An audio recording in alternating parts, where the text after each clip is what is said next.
Here is Bret Weinstein and his wife, Heather Hying, of the Dark Horse podcast in their very soft NPR tones, talking about, I shouldn't do a voice for this, the Uvalde shooting, and reckoning with their the clear inconsistencies in their account, but they have some bizarre reasonings for this. The beautiful thing about this is that everyone has gone to their favorite like pet issue of what causes the shooting, but nobody as sort of continuously and consistently as the Dark Horse podcast. So this is some great logic here. Let's suppose that the police had rushed in. And let's suppose that an officer had shot the gunman and only 10 children had died, but the police officer had shot one child and a teacher in the process. Now, trolley problem-wise... Press pause. Press pause. Here we go. Shit. Let's bring out the math. Holy shit. I mean, come on. Is this like something that all these guys go to the same fucking media school and they all get trained how to use these fucking hypothetical? The trolley problem is the only way. The trolley problem is the only viable path for right-wingers to discuss politics, because let's say hypothetically, we're starting off with a hypothetical about an actual event that just happened days ago. For those who are confused as to my outrage for this is exactly what I met with when I went on Tim Pool's show. The exact hypothetical type scenarios. Let's bring up, what if this random edge case actually happened? And he also brought up the trolley problem. Maybe we should keep listening. But it is first grade level. Trolley problem is like first grade level philosophy experiment, and it is like you said, like if we had as many trolleys as trolley problem thought experiments, we'd have a lot better infrastructure in this country. And only 10 children had died, but the police officer had shot one child and a teacher in the process. Now, trolley problem-wise, that's better, right? But we can't know both futures. Right. Had that happened, we would now be talking about what had gone wrong in the police response, that children and I can't do it. It's making me so angry. I can't do it. I just feel first, we can't talk about I'm sorry, but we can't talk about two futures. Talk about what actually fucking happened. My God, Jesus. I want to say, first of all, I kind of like his like little crest in the back. It's like a black unicorn. It's a little dope. It's like a Harry Potter house. Well, that's crest. the Dark Horse. That's the Dark Horse. No, I mean, it's Dark Horse. It looks like a unicorn. So, I mean, I don't know if that's like the main coming forward, but it works for me. It's the subtext. Second, it's the subtext. What I love about this guy is that he's fresh, at least in my head, fresh off of like just learning the basics of like nut allergies like 2 weeks ago.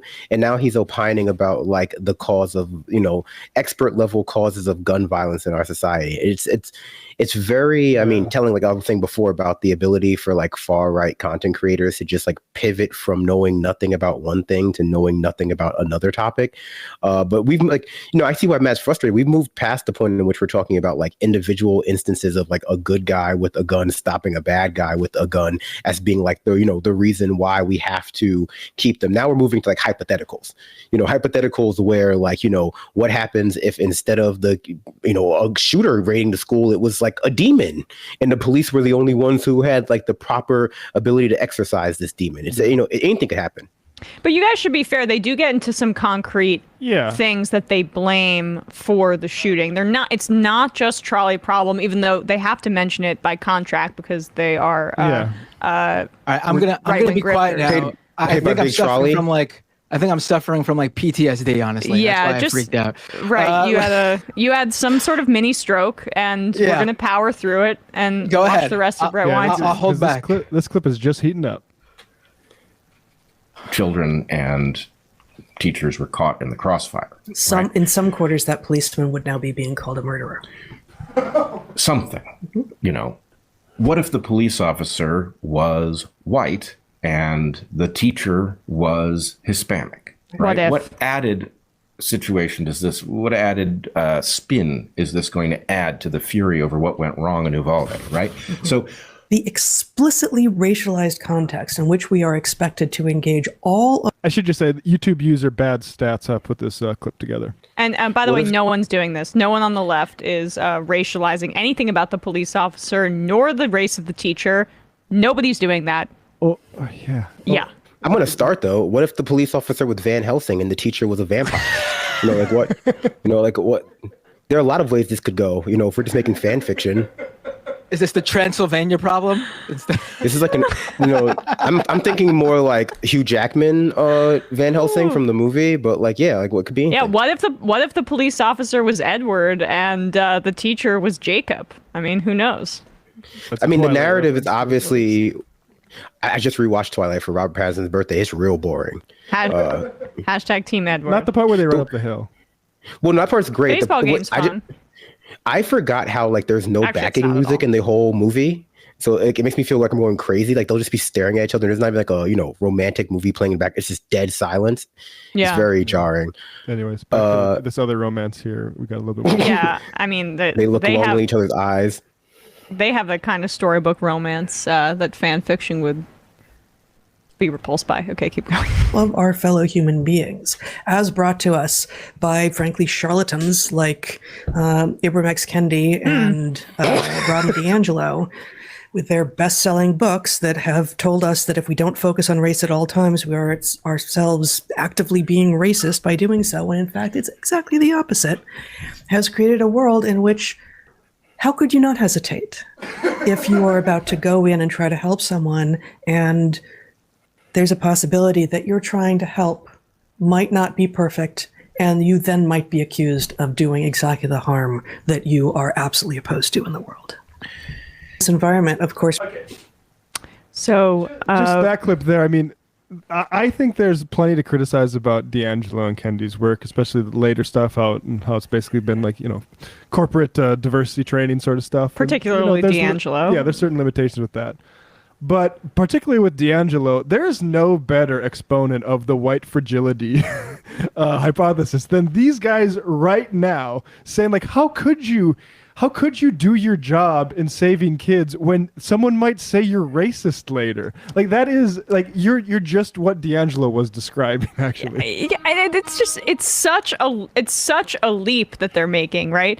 I was going to go and save the children. This is her hypothesis. Imagine those cops in that hall. Right. What about white fragility? What if someone says I'm a white person that's fragile? Those cops had just gotten EEO training, and so fresh in the back of their heads was this idea that what happens if they misgender the teacher when they break in, and so they were just paralyzed. I could save the kids, but I don't know their pronouns yet. That's probably what was going through these cops' minds. Just a little bit more here.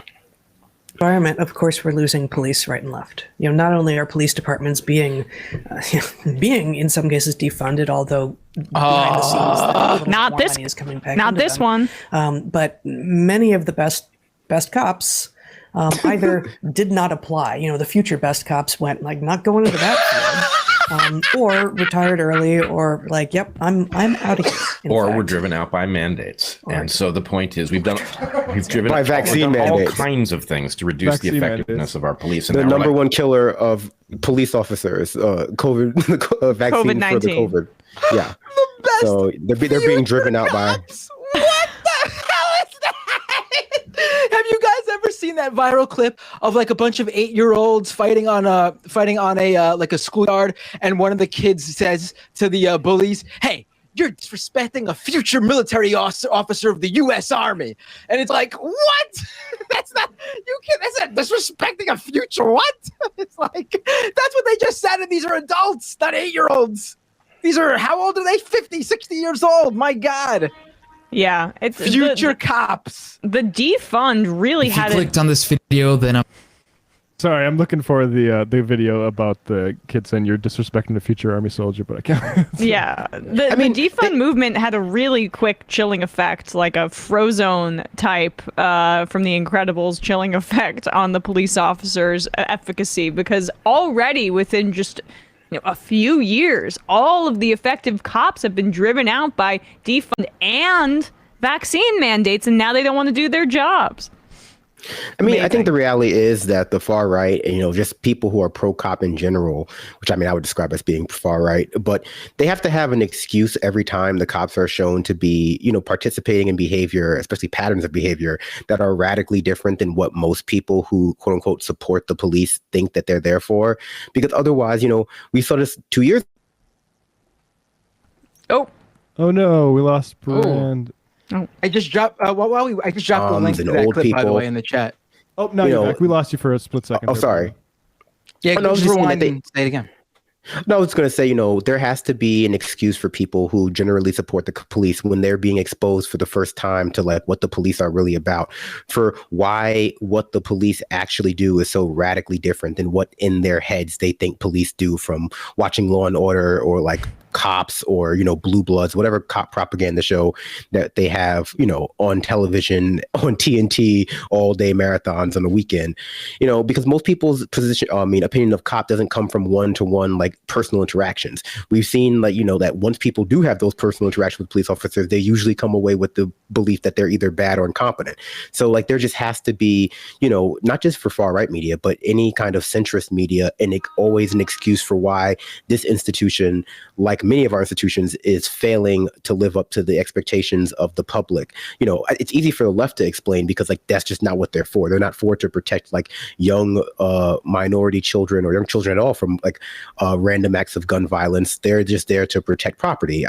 But for people who have developed a propaganda fueled view of police, stuff like these, these incidents are very traumatic. They can't fit that into that worldview. And so these kinds of excuses become very useful for people who find themselves confronted with that sharp gap between the reality of policing and their imagined police world.